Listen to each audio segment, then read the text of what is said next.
The sensor alarm chimed softly aboard the Imperial scout vessel Eternal Vigilance.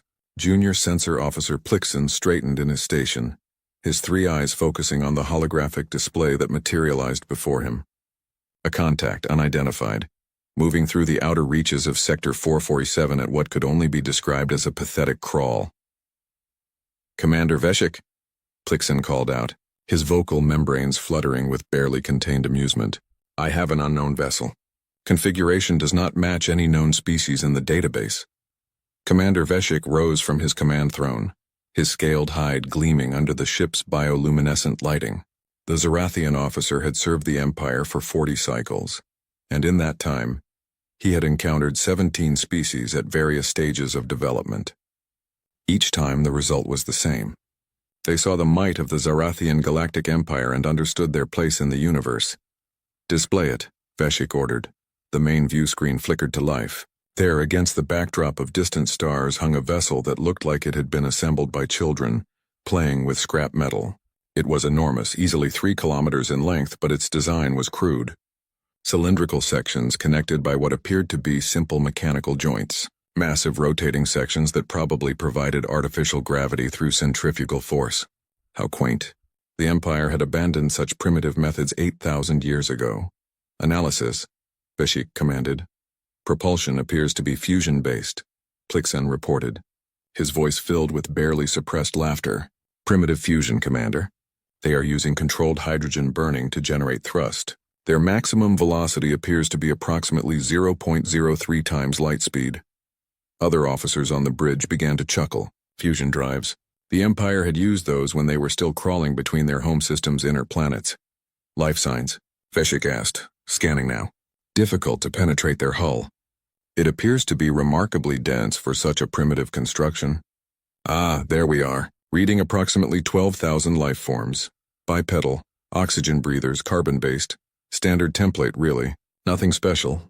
Veshik settled back into his throne. Another species taking its first stumbling steps into the greater galaxy. How many times had he witnessed this? They always thought they were special, that their little achievements in getting from one star to another meant something. Then they encountered the Empire and realized how small they truly were. "Hail them," Veshik ordered. "Let us see if they have developed translation protocols at least." The communications officer worked at his station, broadcasting a standard greeting across all known frequency bands. For a long moment there was no response. Then the view screen split and a face appeared. It was female, Veshik guessed, though with new species it was always difficult to tell. She had pale skin, dark hair tied back efficiently, and 2 forward-facing eyes that suggested a predator species. Her expression was calm, curious even, but not fearful. That would change. "This is Captain Sarah Chen of the United Nations ship Endeavor," the alien said. Her words came through clearly, the ship's translation matrix working flawlessly. "We're a colony vessel from Earth, heading to establish a settlement in the new Terra system. Can we help you?" Veshik stood, drawing himself to his full height. The gesture was wasted on a view screen, but protocol was protocol. "I am Commander Veshik of the Zarathian Galactic Empire, commander of the Imperial scout vessel Eternal Vigilance. You have entered territory claimed by the Empire, which has maintained order in this region of space for 12,000 of your years." He watched for the reaction. Usually this was when the realization set in. When new species understood they were not alone in the universe and that they were very, very small in the grand scheme of things. Captain Chen nodded slowly. "We didn't detect any territorial markers or communication buoys. Our apologies if we've intruded. We'll be happy to adjust our course if needed. Professional, polite, not quite showing the appropriate level of awe yet, but that would come." "Your intrusion is forgiven," Veshik said magnanimously. "Tell me, Captain Chen, is this your species' first venture beyond your home system?"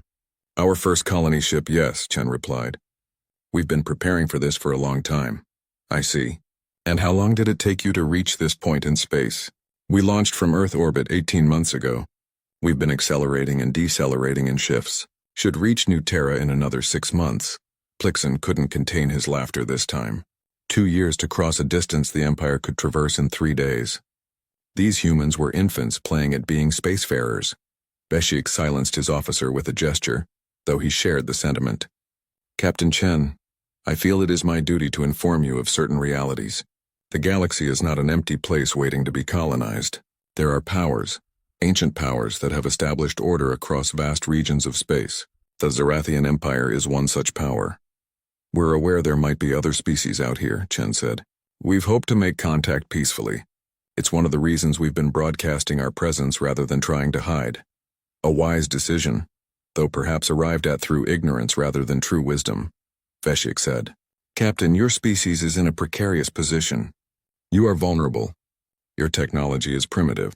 Your ship, while impressively large, would not last 30 seconds against even a single Imperial corvette.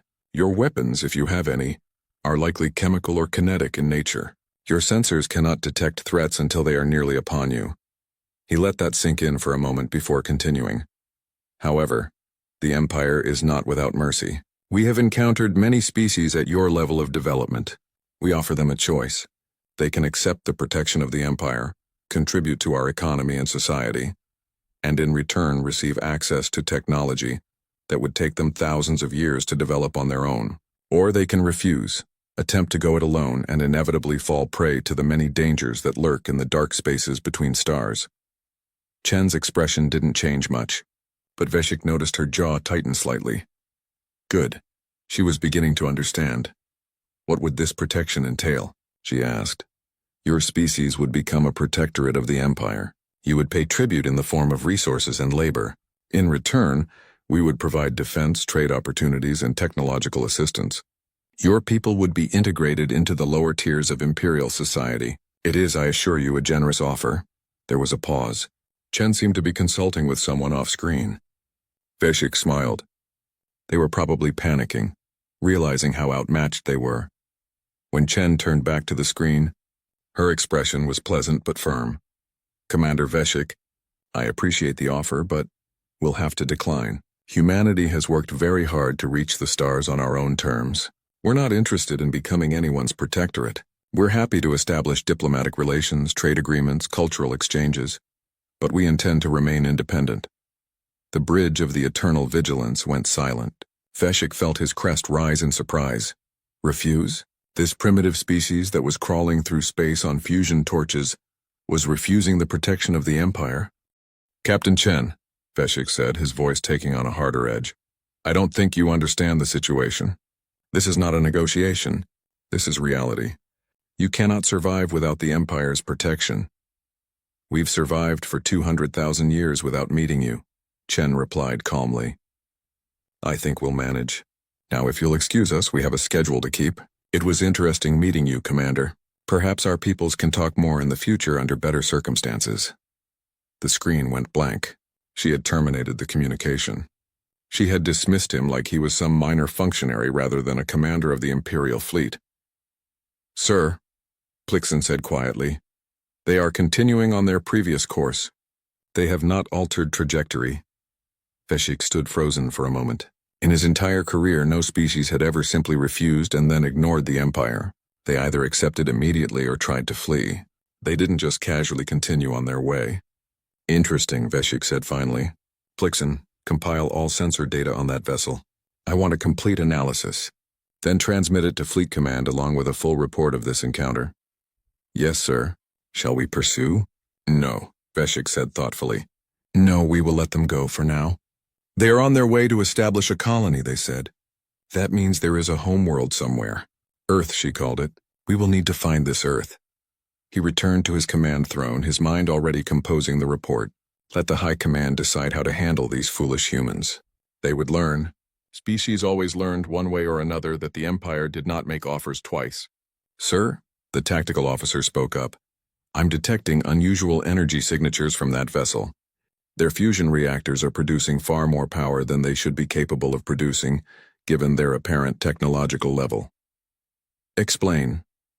According to the sensor data, their reactors are running at efficiencies that shouldn't be possible with simple fusion. The containment fields are crude but remarkably stable. And their hull, sir. The density is odd. It's almost as if they've compressed the molecular structure somehow. But that would require technology they shouldn't possess. Veshik waved a hand dismissively. Probably just inefficient systems producing excess heat and radiation. Primitive species often build things that leak energy in all directions. As for the hull density, perhaps they simply used a naturally dense material. Some species get lucky with their planetary resources. Yes, sir, although what? Their reactor output, sir. It's approximately 3 times what our projection suggested it should be. That's a significant discrepancy. Noted, included in the report. Now let us move on. We have 3 more systems to survey before the cycle ends. The Eternal Vigilance turned away from the lumbering human colony ship and engaged its faster-than-light drives. In an instant, it vanished, leaving the Endeavor alone in the black. Aboard the human vessel, Captain Sarah Chen stood in the command center surrounded by her senior staff. The mood was tense. That went better than expected, her first officer, Commander James Park, said dryly. Chen smiled slightly. They think we're primitives. That's fine. Let them think that. Should we warn Earth? Asked Lieutenant Foster from Communications. Already done. I sent a quantum entangled burst the moment they appeared on sensors.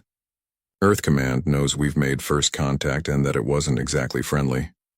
They're going to come looking for Earth, Park said. You know that, right? I'm counting on it, Chen replied. By the time they find it, we'll be ready to show them that humanity didn't spend 400 years in the solar system, just building fusion drives.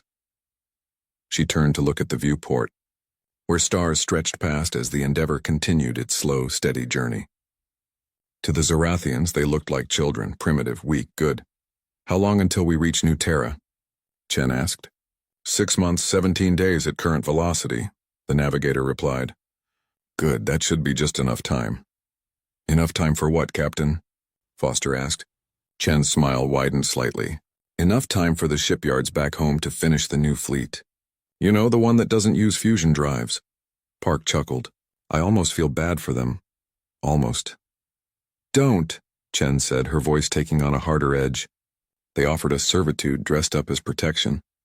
They looked at us and saw prey. Whatever happens next, they brought it on themselves. She pulled up a display showing the Endeavor's specifications. To anyone looking at it, including the Zorathians, it appeared to be a simple fusion-powered colony ship. Chemical rockets for maneuvering. Rotating sections for gravity. Primitive and slow. What they couldn't see, what their sensors couldn't penetrate through the heavily compressed hull plating, were the prototype weapon systems hidden in the cargo sections. The miniaturized fusion antimatter reactors that were currently running in low-power mode. The manufacturing facilities that were even now printing out components for defensive systems. The Endeavor was a test bed, a proof of concept, a way to see how advanced species would react to humanity's emergence. Now they knew. Chen opened a private channel to Earth Command, using the quantum communicator that the Zorathians didn't even know existed. Command, this is Chen, first contact made. Species is hostile in a condescending way. They consider us primitive and weak. Recommend we proceed with Operation Surprise Party. Let's show them what 4 centuries of focused engineering can accomplish. The response came back instantly, traveling faster than light through quantum entanglement. Confirmed, Captain. Operation Surprise Party is greenlit. Construction is ahead of schedule. 6 months until the first battle group is ready. Try not to start a war before then, Chen smiled. No promises, Command. Chen out. She closed the channel and looked around at her crew. They were all smiling now. They knew what was coming. Humanity had spent 400 years trapped in one solar system, unable to crack faster than light travel. So they had done what humans did best. They had perfected everything else. Material science, manufacturing, weapons, defense, power generation. They had pushed every other technology to its absolute limit, while the galaxy presumably flew around using faster-than-light drives and energy weapons. Now finally they would see if their approach worked. All hands, Chen announced over the ship-wide intercom. This is the captain. I'm pleased to announce that we have successfully made first contact with an alien species called the Zorathians. They seem to think we're primitives who need protection. In 6 months, we're going to show them exactly what kind of primitives we are. Continue your duties. Stay sharp. And remember, we represent all of humanity now. Let's make Earth proud. Cheers echoed through the corridors of the Endeavor as the ship continued its slow journey through space, looking for all the world like a primitive vessel, crewed by a species that barely understood the universe around them. The Zorathians would learn the truth soon enough. Humanity had arrived in the galaxy, and they had brought weapons the Empire couldn't even imagine. Patrol Commander Vixrel of the Zarathian Imperial Border Fleet was having a monumentally boring day. 6 cycles into his posting at Checkpoint Helix 9, and the most exciting thing he had witnessed was a merchant vessel with slightly outdated registration papers. The merchant had apologized profusely, paid the fine, and continued on his way. That was 3 days ago. Since then, nothing but empty space and the distant glow of stars. He lounged in his command chair, reviewing reports with the kind of half-hearted attention that came from reading the same thing for the 1,000th time. Checkpoint Helix 9 sat at the intersection of 3 minor trade routes in a backwater region of Imperial space. Nothing important ever happened here. That was why junior commanders like himself got posted here. Do your time, stay out of trouble, and eventually earn a transfer to somewhere that mattered. Contact, Sensor Officer Kelmis announced suddenly, her tone bored. Single vessel emerging from FTL at marker 7. Vixrel didn't even look up from his reports. Identification? Running it now, that's odd. That made Vixrel glance up. Kelmis had been doing this job longer than he had been alive. She didn't say things were odd unless they truly were. What is it? IFF signature is registering as UN's Defiant. United Nations ship. Database indicates United Nations is the governing body of species classified as human. First contact was logged approximately 6 months ago by Commander Veshik of the Eternal Vigilance. Vixrel sat up straighter. Humans, the primitive fusion drive species? Affirmative. Although, Commander, this vessel does not match the configuration from the first contact files. The Endeavor was a 3-kilometer colony ship. This vessel is much smaller, approximately 400 meters. Configuration is unusual. Vixrel called up the visual feed on his main screen. The human ship hung in space about 10,000 kilometers from the checkpoint. It was sleek, he had to admit. Where the Endeavor had been all awkward angles and visible mechanical connections, this vessel was smooth, almost organic in its curves. No visible weapons ports, but then, primitives often hid their crude kinetic launchers inside retractable housings. Hail them, Vixrel ordered. Let us see what these humans want. The communication channel opened almost instantly. A human face appeared on screen. Male, Vixrel guessed. Dark skin, short hair, and an expression of polite attention. This is Commander Marcus Webb of the UNS Defiant. Good afternoon, Checkpoint Helix 9. We're requesting clearance to transit through Zarathian space to reach Sector 451.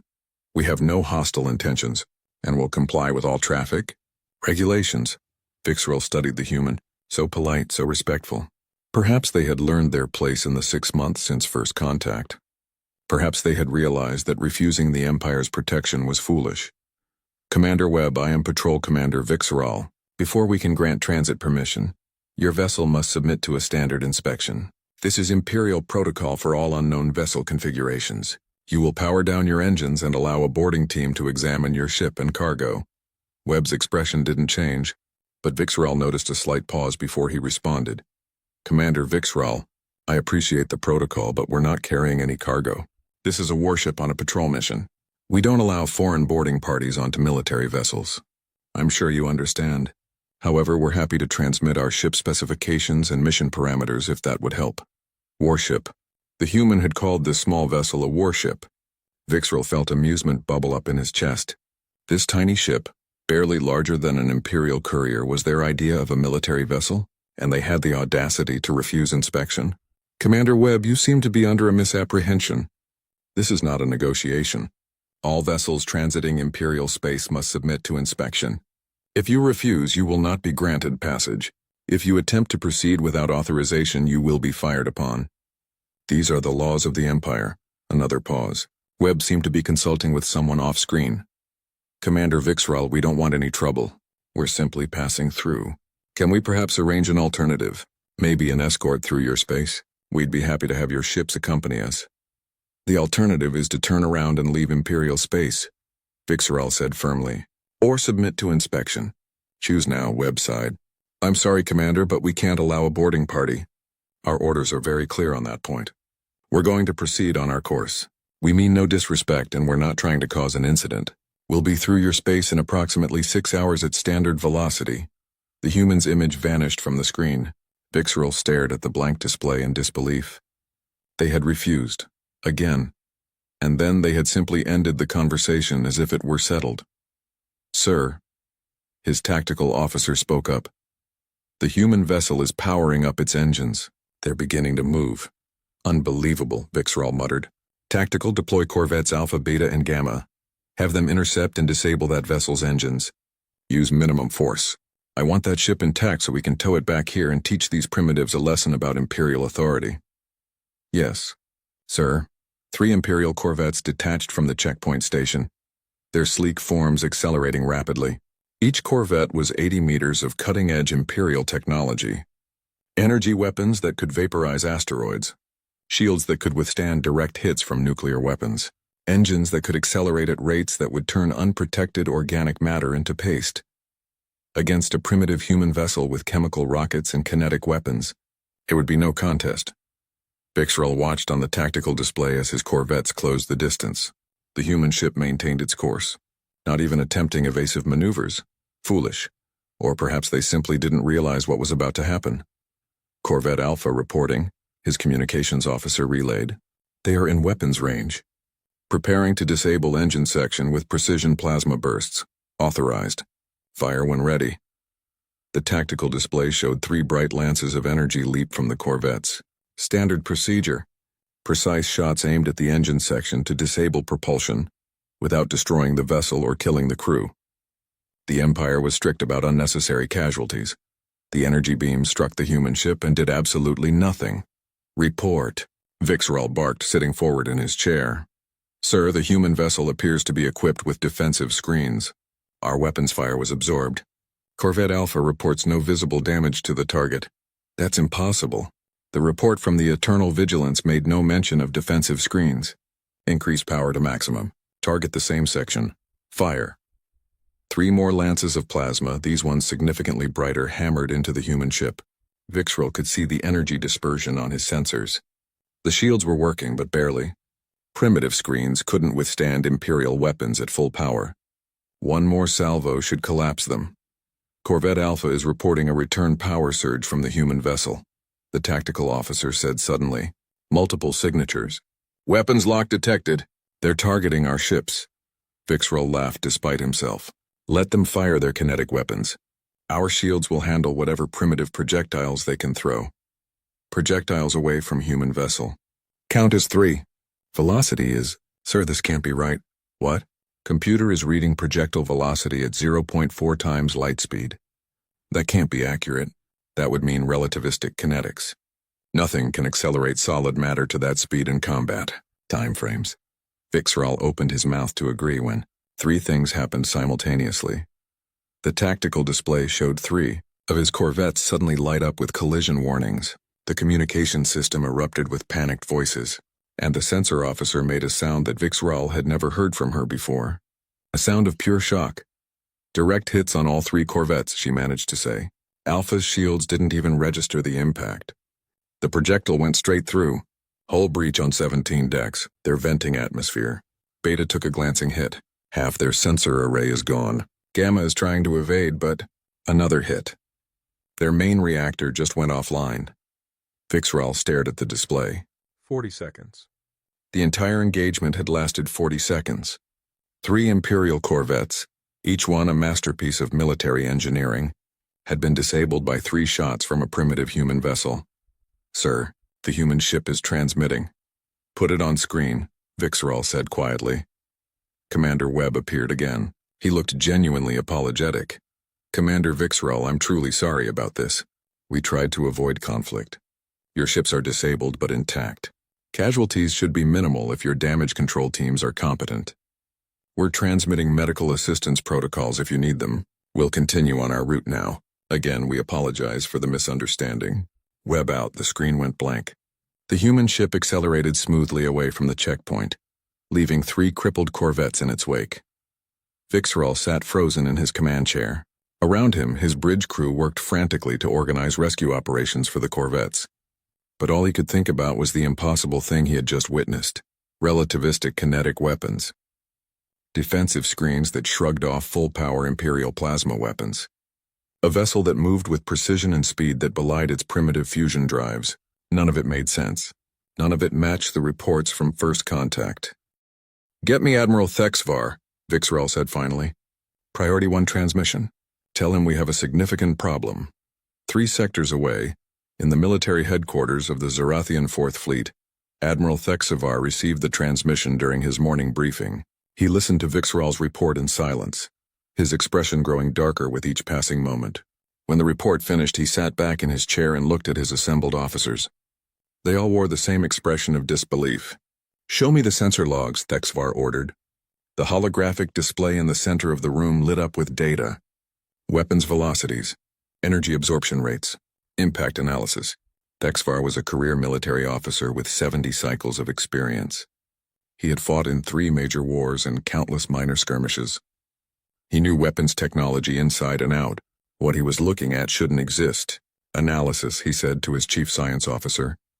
The science officer, an elderly Zarathian named Pelkor, manipulated the holographic display, pulling out specific data points. The projectiles were tungsten carbide, Admiral. Simple metallic slugs, nothing exotic, but the velocities recorded are accurate. These weapons use some form of accelerator that can push solid matter to 40% light speed. The kinetic energy involved is staggering. A single projectile has more destructive potential than our largest plasma cannon. How are they accelerating them? Thexavar demanded. Unknown. The acceleration takes place inside the vessel. We have no sensor data on the mechanism, but Admiral, this is the less concerning part. Go on. The defensive screens, they're not operating on any principle we recognize. They're not deflecting energy. They're not dispersing it. They appear to be absorbing it and then dissipating it through the hull structure itself. The entire ship's hull seems to be part of the defensive system. And the hull density readings. Admiral, if these sensor readings are accurate, that ship's hull is denser than neutronium. That's impossible. Yes, sir. It should be. But the readings don't lie. Somehow these humans have found a way to compress matter beyond what we thought possible. Their ship isn't just protected by dense armor. Their ship is dense armor with engines and weapons attached. Thexavar stood and walked to the holographic display, studying the rotating image of the human vessel. It looked so small, so insignificant, yet it had disabled 3 Imperial corvettes in less than a minute. What happened to that colony ship? The Endeavor, he asked. Checking, sir. According to our tracking data, it arrived at its destination, a system the humans call New Terra, approximately 2 months ago. They've established a colony there and begun construction of orbital facilities. And their home system, Earth? We haven't located it yet, sir. The humans have been very careful not to reveal its location. We're working on tracking their FTL signatures, but they don't use the same FTL technology we do. Their jump signatures are unique, difficult to track. Thexavar made a decision. Assemble Battle Squadron Krev, 25 warships, 2 dreadnoughts. I want destroyers, cruisers, and full support vessels. We're going to this New Terra system. Sir? Pelkor looked concerned. That seems like an extreme response to a single incident. A single incident? Thexavar turned to face his science officer. Pelkor, think about what we just witnessed. A primitive species, one that we assumed was barely capable of interstellar travel, just disabled 3 of our corvettes with weapons technology we don't understand, and defensive systems we can't explain. If they have one ship like this, they have more. We need to show them unequivocally what happens when you challenge the Empire. And if they have many ships like this, then we'll destroy them all. We are the Zarathian Empire. We have ruled this region of space for 12,000 years. We are not going to be humiliated by primitives who only just learned to leave their home system. Assemble the battle squadron. We move in 3 days. Pelkor bowed and left to carry out the orders. Thexavar remained standing in front of the holographic display, studying the image of the UNS Defiant. Humans.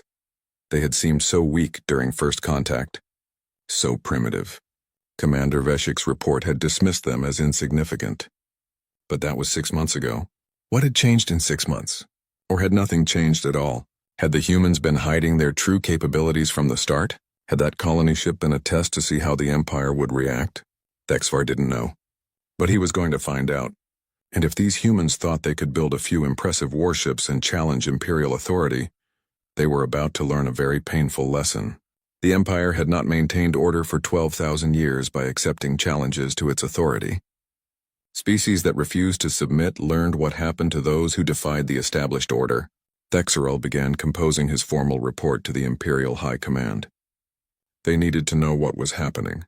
But more importantly, he needed authorization to do whatever was necessary to bring these humans to heal. One way or another, humanity was about to learn its place in the galaxy. Battle Squadron Krev dropped out of faster-than-light travel at the edge of the new Terra system in a display of overwhelming force. 50 Imperial warships materialized in perfect formation. 2 dreadnoughts, each one 3 kilometers of devastating firepower, formed the center of the formation. Around them, cruisers and destroyers arranged themselves in a battlesphere that had been refined over 10,000 years of warfare. Support vessels hung back, ready to provide repairs and reinforcements. Admiral Thexral stood on the command deck of his flagship, the dreadnought Infinite Dominion, and allowed himself a moment of satisfaction. This was power. This was what happened when you challenged the Empire. You got to watch 50 of the most advanced warships in the galaxy arrive at your doorstep. Sensor sweep, he ordered. Conducting full system scan now, his sensor officer reported. Detecting the human colony on the 4th planet. Orbital structures present. Multiple fusion reactors on the surface and in orbit. Also detecting. Admiral, we have contacts. Multiple vessels. 12 signatures at marker positions around the system. Display them. The holographic tactical display materialized in front of Thexral. 12 human vessels, arranged in a loose formation between the Imperial Squadron and the inner system. Each one was similar in size to the ship that had disabled the corvettes at checkpoint Helix 9, 400 meters. Sleek design, and positioned with what looked like deliberate precision, 12 ships against 50. The humans were either incredibly brave or incredibly stupid. Analysis of those vessels? Thexral asked. His science officer Pelcor manipulated the sensor data. Configuration matches the UNS Defiant. Same unusual hull density readings. Same indications of high output power generation. Admiral, these appear to be dedicated warships, not converted civilian vessels. Weapons? Unable to determine. No visible weapon ports, but the same was true of the Defiant. Thexral studied the formation. 12 ships. Humans had built at least 12 warships in the 6 months since first contact. That was faster than he had anticipated. It suggested they had shipbuilding capabilities that exceeded what their technology level should allow. No matter. 12 ships could not stand against 50. Communications hail them. Let us make this very clear. The communications channel opened and a face appeared on the main screen. Thexral recognized her immediately from the reports. Captain Sarah Chen, the woman who had refused Imperial protection during first contact. Except she wasn't a captain anymore, apparently. The insignia on her uniform indicated admiral rank. Admiral Chen, Thexral said, putting emphasis on her rank that made it clear he found it pretentious. I am Admiral Thexral of the Zarathian Imperial Fleet. As you can see, I have brought sufficient force to address the situation that has developed. Admiral Thexral, Chen replied pleasantly. Welcome to New Terra. What situation would that be? Her calm tone irritated him. She should be panicking. She should be seeing those 50 warships and realizing how completely outmatched she was. The situation where your species has refused Imperial protection, attacked Imperial vessels, and generally demonstrated a complete lack of understanding regarding the established order of this region of space. This ends now. Chen's expression didn't change.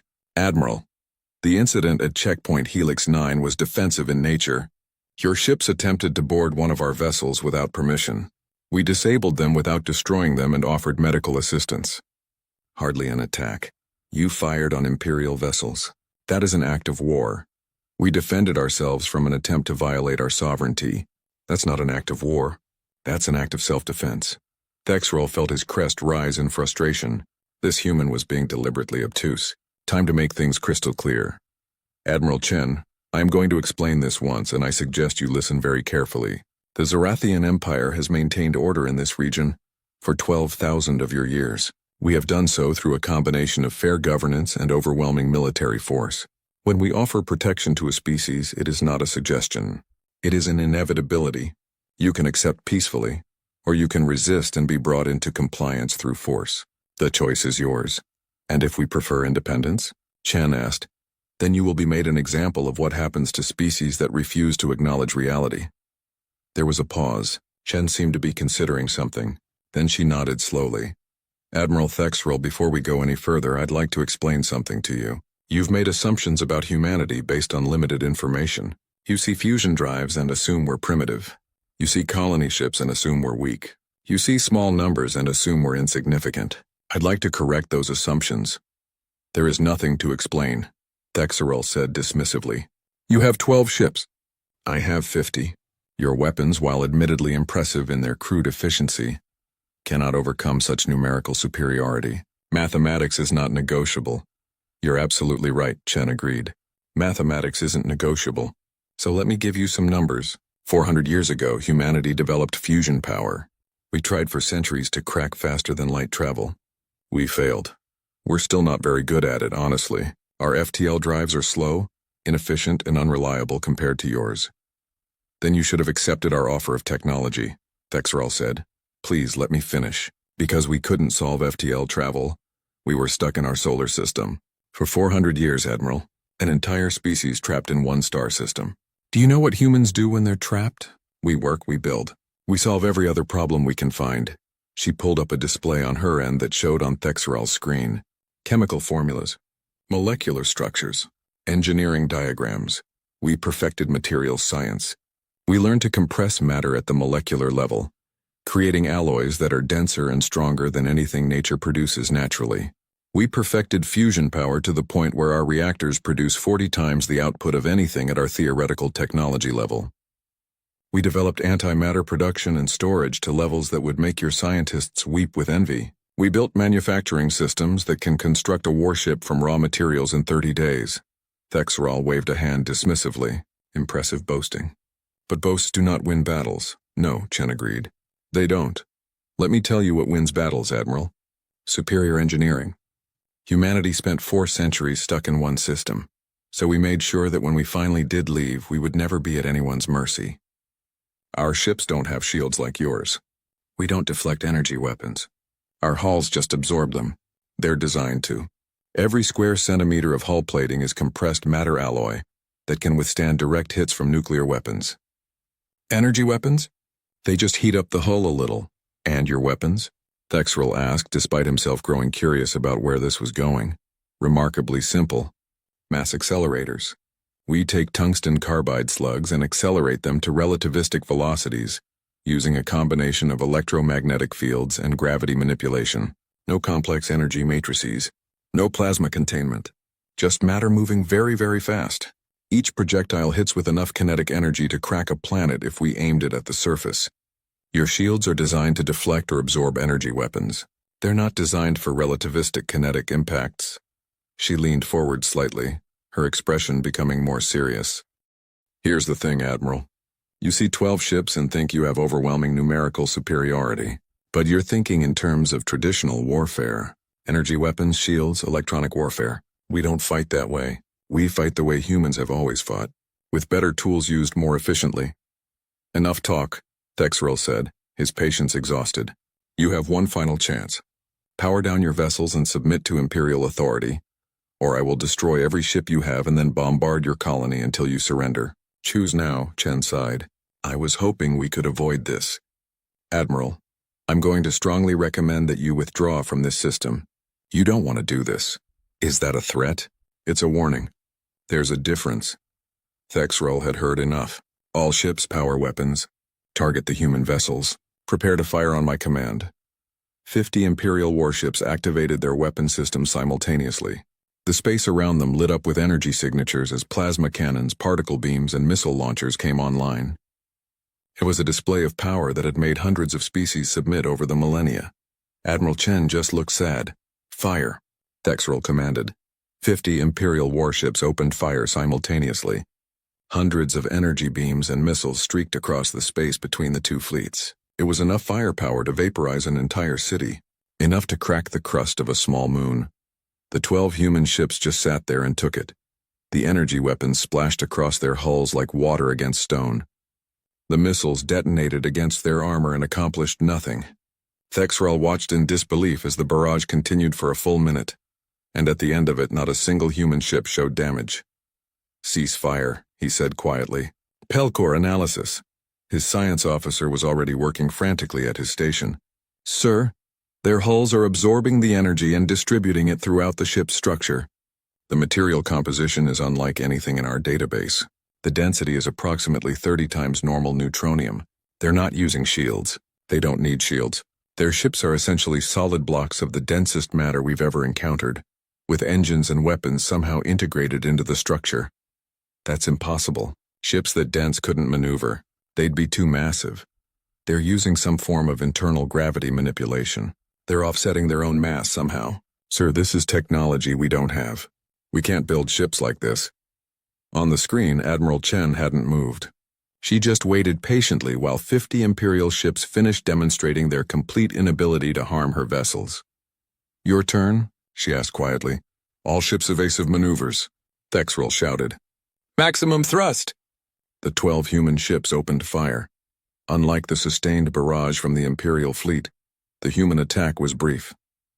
12 ships, 3 projectiles each. 36 shots total. Each one a tungsten carbide slug accelerated to 40% of light speed. The Imperial ships scattered, their pilots desperately trying to evade. But you couldn't dodge something moving that fast. Thexrel watched on the tactical display as 36 bright contacts crossed the distance between fleets in less than 2 seconds. 3 cruisers simply ceased to exist. Direct hits to their main reactors at relativistic speeds. The kinetic energy was so enormous that the ships didn't explode so much as they vaporized. 5 more cruisers took glancing blows. Shields collapsed instantly. Hull plating tore away like paper. Internal explosions ripped through multiple decks. 2 destroyers had their engine sections completely severed from the main hull. They tumbled through space, venting atmosphere and debris. One of the dreadnoughts, the inevitable Victory, took a direct hit to its forward section. The entire front third of the ship, including the main bridge, was simply gone. The ship continued forward on momentum, now nothing more than a dead hulk in space. 8 ships. The humans had disabled or destroyed 8 Imperial vessels with a single volley. The engagement had lasted perhaps 8 seconds from the first shot to the last impact. Thexrel stood frozen on his bridge, staring at the tactical display. Around him, damage reports flooded in. Casualty numbers scrolled across screens. His mighty battle squadron, pride of the Imperial fleet, had just been bloodied in less time than it took to give a proper order. Admiral? Chen's voice came from the communication system. I'm truly sorry, but you were warned. Now I'm going to give you the same chance you gave us. Power down your weapons and withdraw from this system, or we'll be forced to continue defending ourselves. Thexrel wanted to refuse, wanted to order another attack. Wanted to do anything except admit that he had been wrong, that these humans were not the primitives he had assumed. But he was also a practical military officer who understood mathematics. He had started with 50 ships. Now he had 42 functional vessels. The humans had 12 ships and had taken 0 damage. If this fight continued, he would lose. Simple mathematics, as he had said earlier. All ships, he said quietly.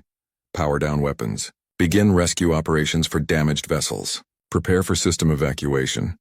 He looked at Admiral Chen on the screen. Her expression was sympathetic but firm. For what it's worth, Admiral, we don't want to be your enemies. We just want to be left alone to build our civilization on our own terms. Is that really so unreasonable? Thexrel didn't answer. He simply terminated the communication and turned to his remaining officers. Begin immediate withdrawal. Get every survivor we can off those damaged ships. As soon as rescue operations are complete, we jump out of this system. And someone get me a direct channel to Imperial High Command. They need to know what we're facing. As his fleet began the humiliating process of retreating from a battle against a numerically inferior force, Thexrel replayed the engagement in his mind. 8 seconds. That's how long it had taken for his assumptions about humanity to be completely shattered. These were not primitives stumbling into a galaxy they didn't understand. These were warriors who had spent 4 centuries preparing for exactly this moment. They had built ships that couldn't be destroyed by conventional weapons. They had built weapons that could destroy anything. The question now was not whether humanity could challenge the Empire. The question was whether the Empire could survive an actual war with humanity. Because if those 12 ships were just the beginning, if the humans could build ships like this in the quantities that the Empire could build standard vessels, then the Zarathian Empire had a much bigger problem than it realized. Thexrel sat down heavily in his command chair and began composing his report. The High Command was not going to like what he had to tell them.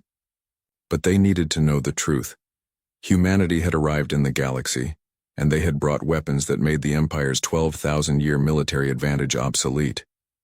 The galaxy was about to change whether the Empire liked it or not. The Imperial Palace on Zarath Prime had stood for 8,000 years. Its crystalline spires reached toward the sky, each one a monument to the Empire's enduring power. Inside the Grand Council chamber, Empress Califara the Eternal sat upon the throne of ages, her iridescent scales catching the light from the massive windows that overlooked the capital city. She was old, even by Zarathian standards, 240 cycles. She had ruled for 170 of those cycles, guiding the Empire through periods of expansion, consolidation, and peace. She had seen wars come and go. She had watched species rise to prominence and fade into obscurity. But she had never seen her military commanders look as worried as they did right now. Admiral Thexeral stood before the throne, his bearing stiff and formal despite the clear discomfort in his eyes. Around him, the other members of the War Council sat in their designated positions. Fleet Admiral Kesavara, commander of the Empire's First Fleet; General Nexthal, head of ground forces; Science Director Pelkor, looking smaller and older than usual; and Intelligence Director Vixisha, her three eyes focused intently on the holographic display that showed the battle at New Terra. "Play it again," the Empress said quietly. For the 5th time, the Council watched the engagement, 50 Imperial warships firing everything they had at 12 human vessels, the energy weapons splashing uselessly against impossible armor. Then the human response. 36 shots, 8 ships destroyed or disabled. 8 seconds of combat that changed everything. When it finished, silence filled the chamber. "Explanations," Califara said. "Simple ones. How did a species we encountered 6 months ago build ships that our weapons cannot harm?" Science Director Pelkor rose from his seat, manipulating the holographic display to show detailed scans of human vessels. "Majesty, we made incorrect assumptions based on incomplete data. When we first encountered the humans, we observed their colony ship using fusion drives. We assumed this meant they were at a primitive stage of development. This was wrong. Obviously," the Empress said dryly. "Continue." "The humans have a different technological development path than any species we've encountered. Most species develop faster than light travel relatively early, and then expand outward, developing other technologies as needed. The humans could not solve FTL travel. They were trapped in their home system for 4 centuries while they possessed fusion power and the beginnings of antimatter. Manipulation." Pelkor changed the display to show complex molecular structures, so they focused on everything else: material science, manufacturing, power generation, weapon systems. They pushed every other technological avenue to its absolute limit. The result is ships that operate on principles we understand theoretically, but have never successfully implemented practically. "Explain these principles," Califara ordered. "Their hulls use compressed matter technology. They have found a way to alter the molecular bonding structure of metals and alloys at a fundamental level, creating materials that are approximately 30 times denser than neutronium, while somehow maintaining structural integrity. We have theorized about such materials for centuries, but never successfully created them in useful quantities. The humans are building entire warships from it." Fleet Admiral Kesavara leaned forward. "But ships that dense should be impossible to move. The mass would be too great." "They use internal gravity manipulation," Pelkor explained. "Each human warship contains multiple gravity generators that partially offset the ship's mass. It's not true mass reduction, more like selective gravity cancellation. Theoretically brilliant. Practically, we wouldn't know where to begin replicating it." "And their weapons?" General Nexthal asked. "Relativistic kinetics. We abandoned that approach millennia ago, because we developed better alternatives," Pelkor said. "Energy weapons are more efficient, easier to maintain, and don't require storing massive amounts of physical ammunition.